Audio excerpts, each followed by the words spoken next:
The first consciousness-expanding experience triggered by LSD or another psychedelic or by some other catalyst often represents a significant transformative turning point in an individual's life. I suggest that, similarly, the introduction of psychedelics into Western culture in the mid-20th century catalyzed a series of profound socio-cultural transformation movements. These movements represent synchronistic expansions of consciousness in the collective psyche of humanity, with heightened awareness of new possibilities and commitment to creatively realizing them.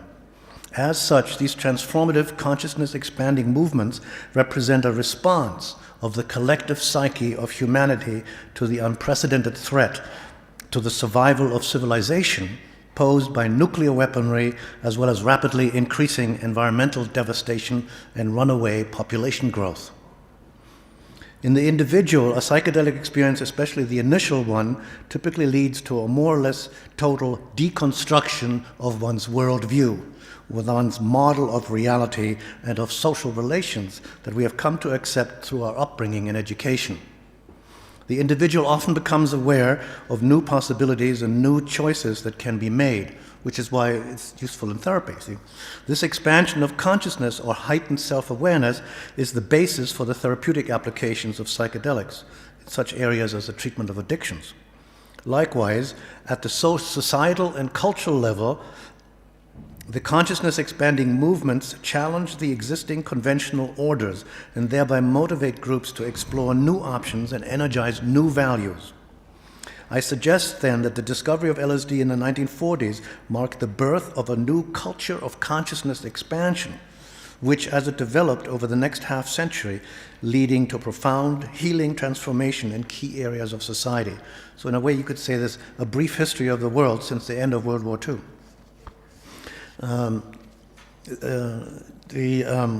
We could say that the synchronistic discovery of LSD in the same year as the invention of the atomic bomb at the height of World War II marked the first note of a musical octave, you could say the do note, of a powerful new octave series of collective consciousness expansions. Human civilization had arrived at a kind of horrible climax of destructive violence, both between nations, as in the World War, and between races, as in the Nazi Holocaust, with the scope of destruction enormously amplified by new technologies resulting from scientific advances, like the atomic bomb. Over the ensuing decades, some leaders and groups in all countries attempted to develop new political and legal structures to contain the seemingly intractable tendencies to further violence and establish the rule of law rather than violence as the basic process of resolving intergroup differences. That was the United Nations. The United Nations founding document said to rid humanity forever of the terrible scourge of war. Just like the First World War with the League of Nations, they tried again after the Second World War.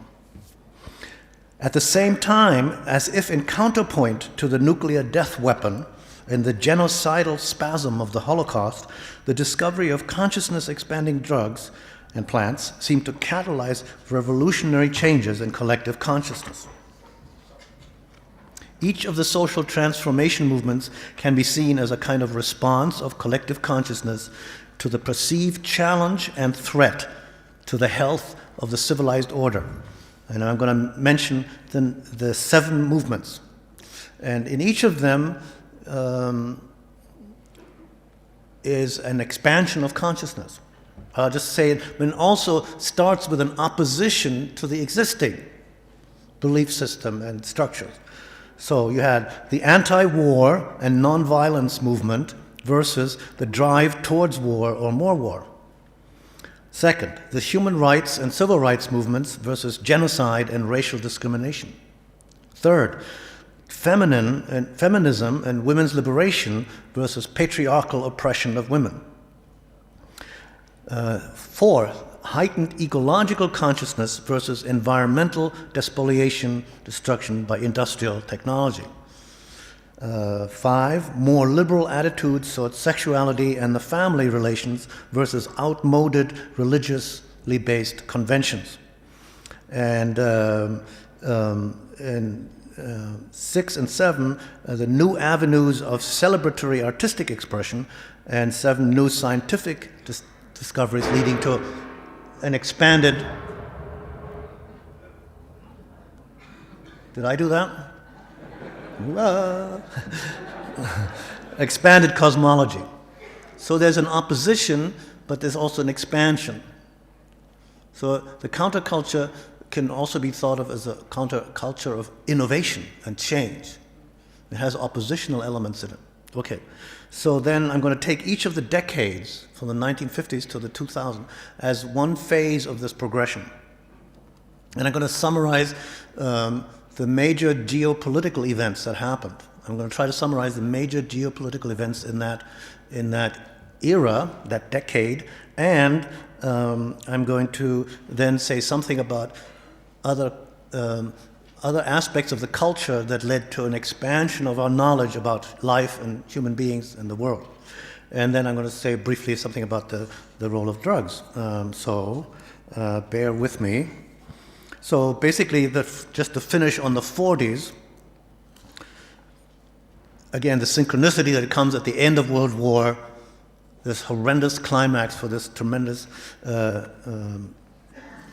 climax of destruction and violence. And so what were some of the consciousness expanding developments in the culture during that time, apart from the drugs, which I won't repeat again because you all know that story.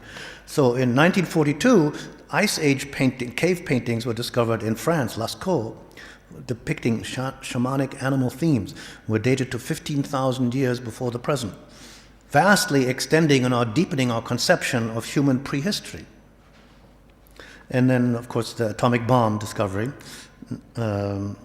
And then, after the war ended in 1945, in the United States, veterans returned home, and the birth rate increased by about 20%. That's why they call it a baby boom generation. And millions of the new parents read a book that I don't know if it's known in Europe. It's called Benjamin Sparks' The Common Sense Book of Baby and Childcare, completely revolutionized childcare, and brought forth the basic idea that your children are not your possessions, but are beings that should be nurtured and encouraged, and like a plant or like a growing being, not controlled, with more the traditional way. And at the same time, 1947, the Dead Sea Scrolls were discovered, dating from the time of Christ, discovered in Qumran, Palestine, in a cave by a shepherd, belonged to the ultra-Orthodox Essenes, shed new light on the historical origins of Christianity. Okay, so as I said, I won't go into the LSD discovery. We've already heard about that. I'm going to move on to the second phase in the 1950s. So in the 1950s, by that time you had a Cold War. People were no longer fighting and shooting, but you had the Cold War and competition between U.S. and Russia, Soviet Union. The Cold War becomes a hot war in Korea, with the two imperial superpowers backing up and supporting either South Korea or North Korea. As it were, they're sort of testing their weapons. That's what it's for, basically, testing the weapons. You got all these new weapons, let's test them. And at the same time, within America, and I think to some extent this applies to Europe too, the military-dominated government stokes up the fears of Cold War, stoking up the fears of nuclear bombardment. In the 50s, school children in the United States were told, if an atomic bomb attack comes, you have to hide under your desk in school. Yeah, well, they had little films, The bomb's going to go off, go under your desk. It's all fear, see. And then at the same time, but also the anti-nuclear war movement heated up, and organizations performed that were wanted to control the spread of nuclear weapons, including Einstein, who famously said that after the bombs were exploded, that if he had known what this was going to be the result of his researches and his advocacy of developing the bomb, he would have become a carpenter instead of a physicist. And racial segregation in the United States and anti-racism, anti-segregation, and the civil rights movement, in other words, started because Martin Luther King, who modeled his nonviolence campaign on the campaign of Gandhi, and both of them organized their campaigns of nonviolence on the teachings of Jesus of Nazareth. Those are the three main teachers of nonviolence. Galvanizes the civil rights movement. Okay, then there were waves of what could be called decolonization movement. So the European cultures, France, Britain, Belgium, had colonies in Africa, and all these colonies moved towards independence, some peacefully, some not so peacefully. Most of them not so peacefully, with the colonial powers hanging on, like in Africa. The Chinese communists consolidate their core control over the Asian landmass, launch an invasion of Tibet. In 1959, the Dalai Lama, spiritual and worldly leader, flees across the Himalayas to India. It's a turning point in the whole history of religion and Buddhism. Other consciousness expanding events or movements that took place in the 50s were space exploration. Space exploration becomes part of Cold War competition, with the Russians launching the first satellite into space, Sputnik, and then others, the Americans compete with each other. Francis Crick and James Watson discover the DNA molecule, identifying it as a double helix. And interestingly enough, synchronistically, perhaps coincidence, but it so happens that information was published this last year in a newspaper in Ireland that Francis Crick was taking small doses of LSD during the time when he discovered the double helix structure of the DNA molecule. Of course, immediately other reports came out saying, no, that couldn't possibly be true. So it's a story that's been told, it was published in a newspaper by a friend of his who, the information didn't come out till after Francis Crick's life, after his death, because he didn't want it to be known during his career. And I know personally at least two other quite well-known scientists who also were inspired by the LSD experience, but I would not say that while they're still alive without their permission, obviously. And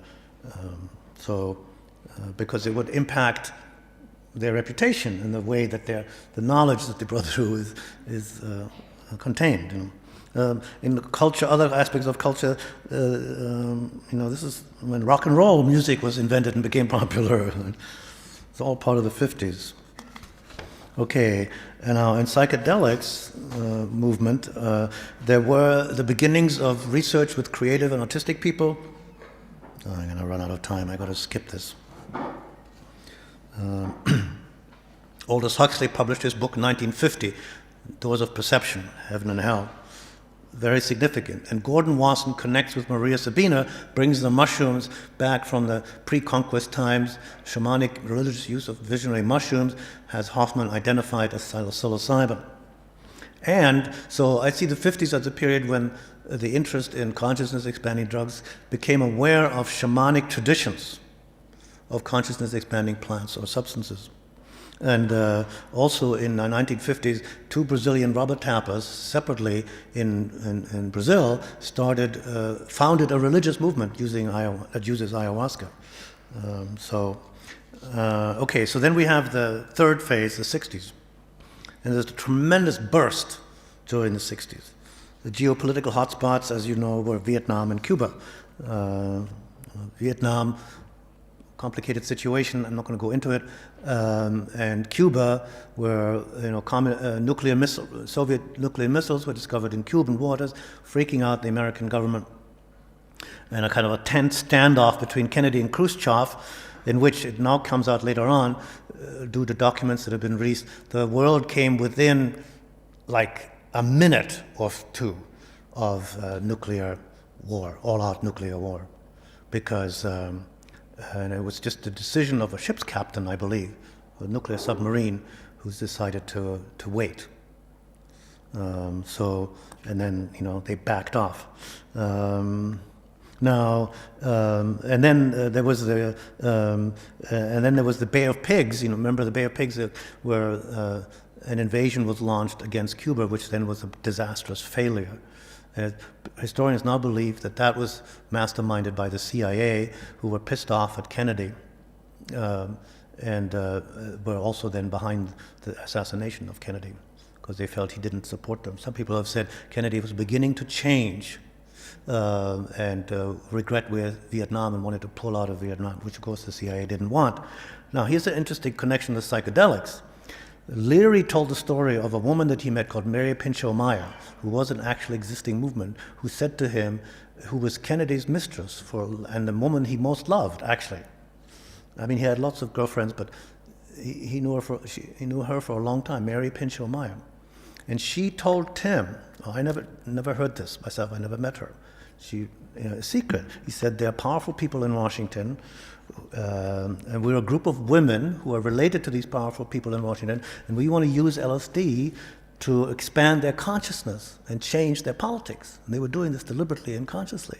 And she warned Tim Leary that he could be in trouble. And so it's speculated by people who have looked into that, is that she actually turned on John F. Kennedy to LSD. And it is true that she was related to Kennedy, and it is true that she met Tim. But Tim Leary is the only person who wrote about that in his biography, and never told me, never told Albert, because she asked it to keep it secret. Now, she was assassinated in an as yet unsolved assassination a few months after Kennedy assassination. And it was believed that she had a diary. It was a hit job. So, decolonization continues. The Algerians win the independence from France after a brutal war.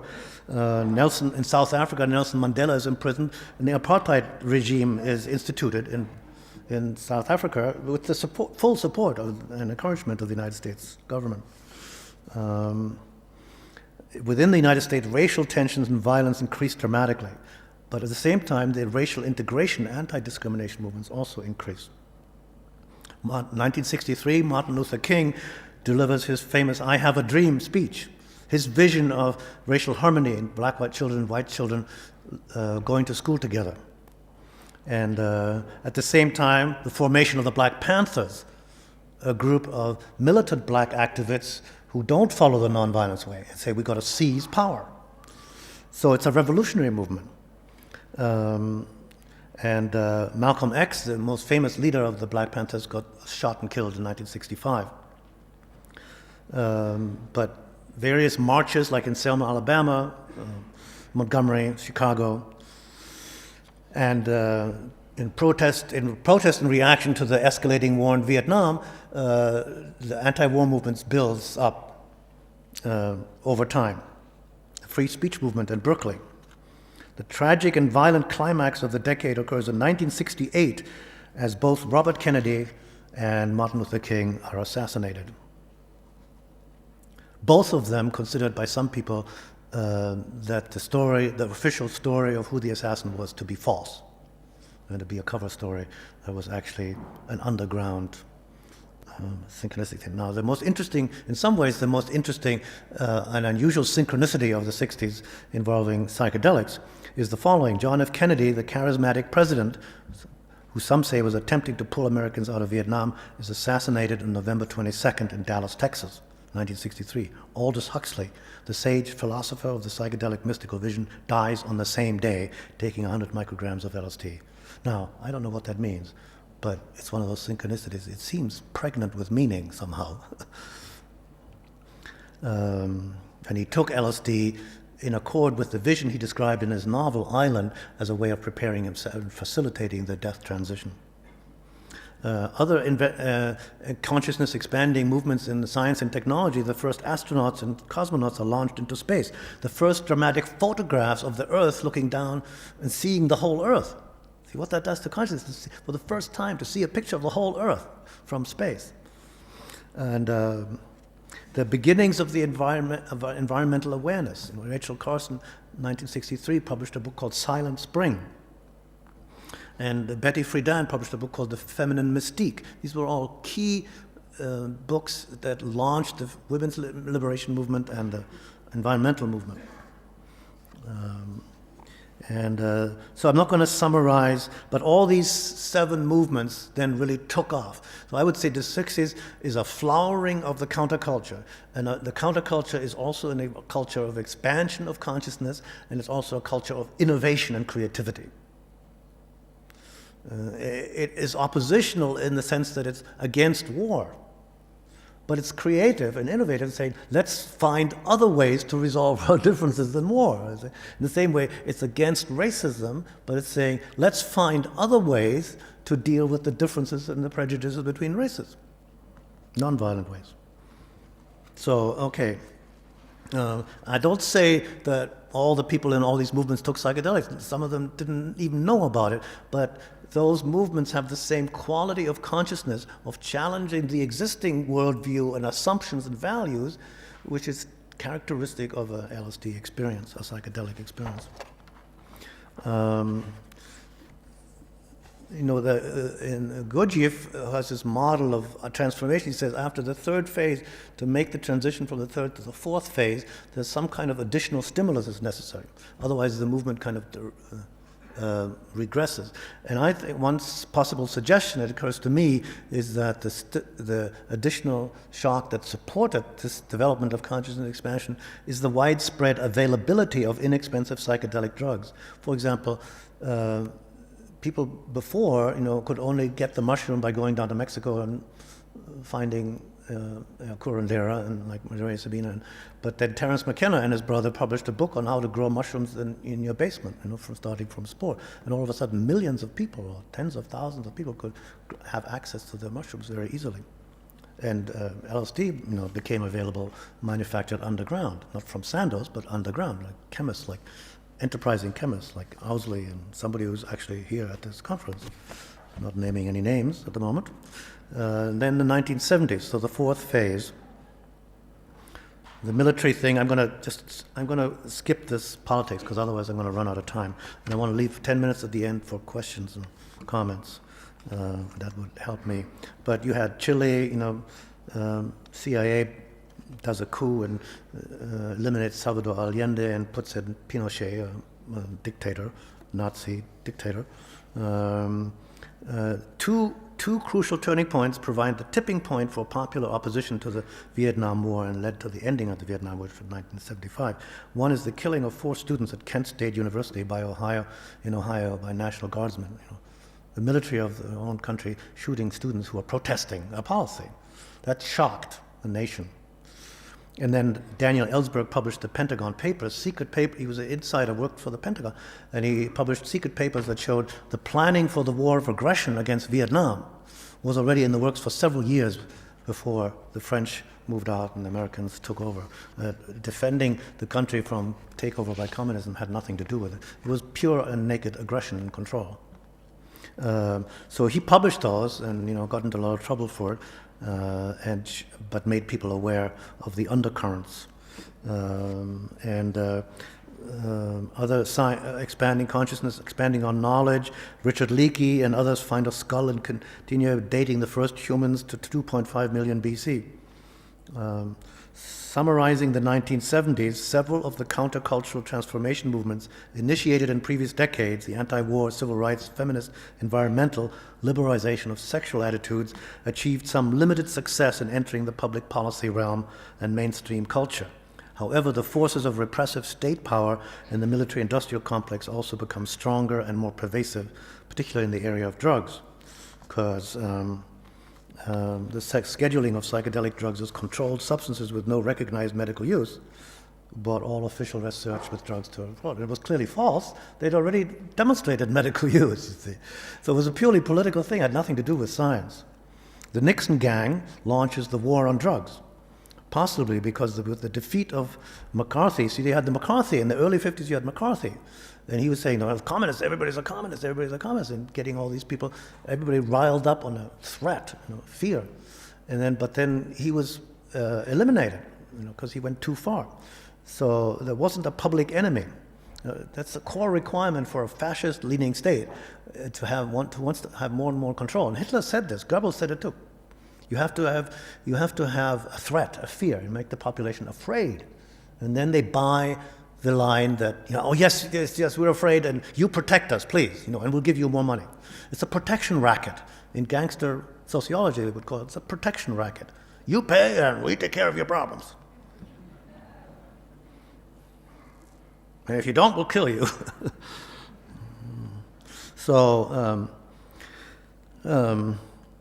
I would say that the multiple shocks of the assassinations of charismatic leaders in the 1960s, 2 white leaders, Kennedy and Robert Kennedy, and 2 black leaders, Martin Luther King and Malcolm X, were assassinated in the 60s. Multiple shock to the collective psyche, American psyche, and world psyche to a certain extent. I think, as well as prison sentences on movement leaders like Tim Leary, and the violence and criminality associated with LSD by the Manson gang, who used LSD to commit murder, and the Hells Angels, to produce profound soul searching, I think. The intentional use of drugs and visionary plants for healing, for therapy, and for spiritual growth underground retreats into the private sphere. So the counterculture becomes an underground culture. It's like turtle pulling in its shell. Musicians, artists, and writers may continue to practice what they do. Other methods of consciousness development are Asian yoga and meditation, many forms of transpersonally oriented experiential psychotherapy. Okay, I'm going to run out of time. So what I'm going to do is I'm going to skip the 80s and 90s and go straight to what is happening now, because that's the point after all. But I appreciate your patience and your willingness to listen to this. So I'm going to say, so what is our present situation?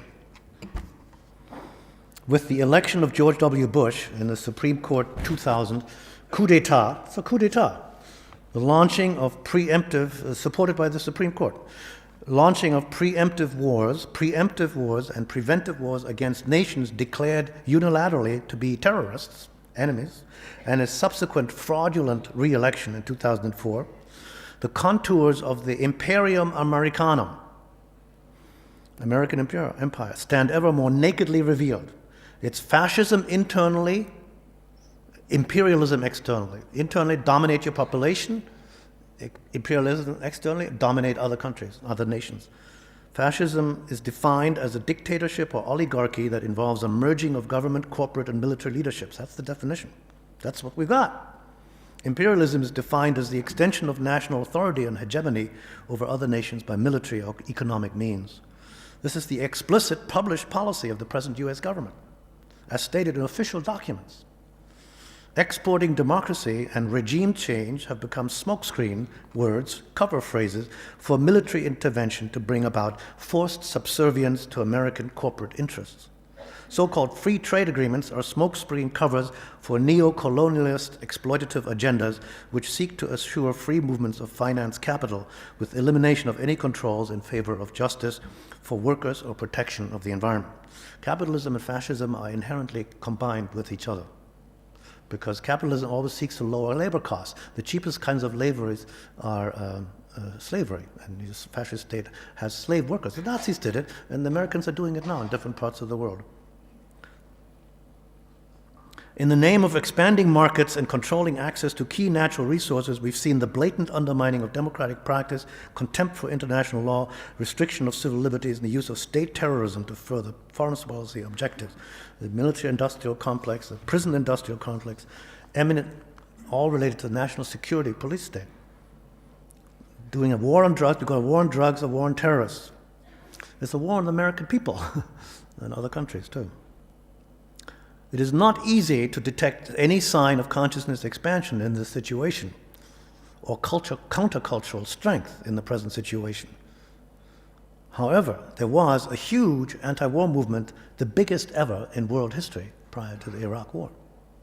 10 million people, it's estimated, all over the world protested. It didn't work, but there have been vigorous international protests at economic meetings of free trade protesting the WTO and the IMF and the World Bank and their continuous neo-colonialist policy. You all heard about the street protests in Seattle, and all the meetings of the economic ministers. There have been popular protests in the streets to raise consciousness, raise awareness, point out the lies and the official lies. As far as the psychedelic underground culture is concerned, there are small helpful signs here and there, more official openness to medical research with psychoactive drugs, and we've heard it here, and it's all good, but they're very small, But there are no signs in mainstream culture that the prohibitionist drug war has abated. Again, with the exception, countries like Switzerland and Netherlands, I would salute their progressive attitudes. They're far ahead of the United States. The United States is the most regressive of all the Western countries, or all countries altogether, in terms of drug policy. The underlying purpose, and I only understood this when they launched the war on terror. What's the underlying reason behind the war on terror and the war on drugs is to create fear in the population. And when you have fear in the population will accept all the police state measures in the sense of being protection or security. See, I didn't understand that before because I thought the war on drugs doesn't work because the people who are taking drugs are not afraid. The teenagers who take drugs, they know the government is lying. But then I had the war on terror, I realized they are not the audience. The audience is the non-drug, mainstream, middle-class Americans who are frightened of what their children are doing. And that's built up as a built-up picture. So they don't want children, they don't actually care whether you stop taking drugs or not. In fact, the more you take drugs, you get more population for the prisons. You see the prisons, they got all those prisons, they need prisoners. And it's racist. You want to put as many of the black people in the prison as possible. The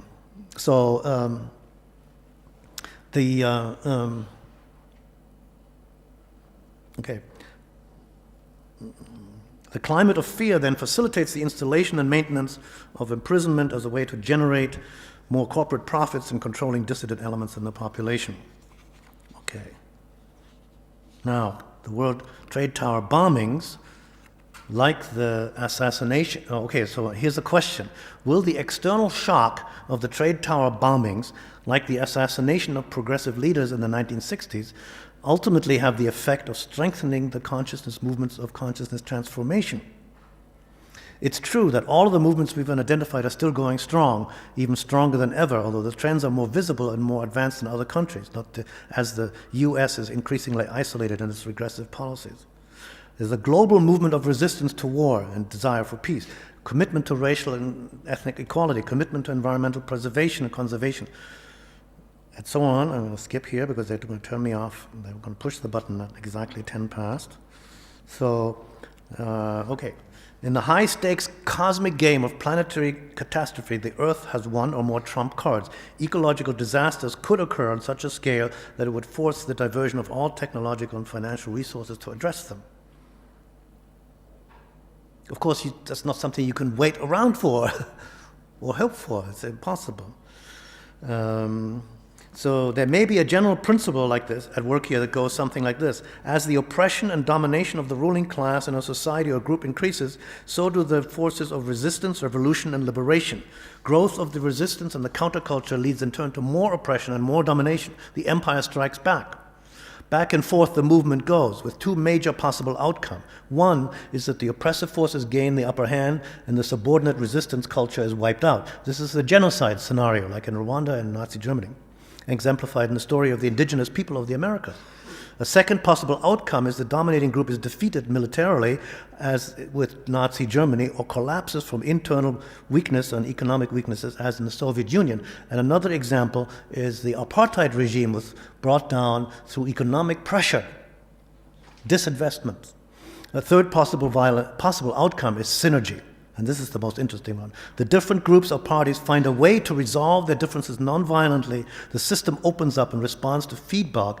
Hierarchies of inequality are gradually dismantled. There's a shift in mass consciousness towards economic justice, mutual respect, cooperation, and ecological sustainability. And I think at that note, I will end, and thank you very much for your attention. And we have to leave the room. Thank you.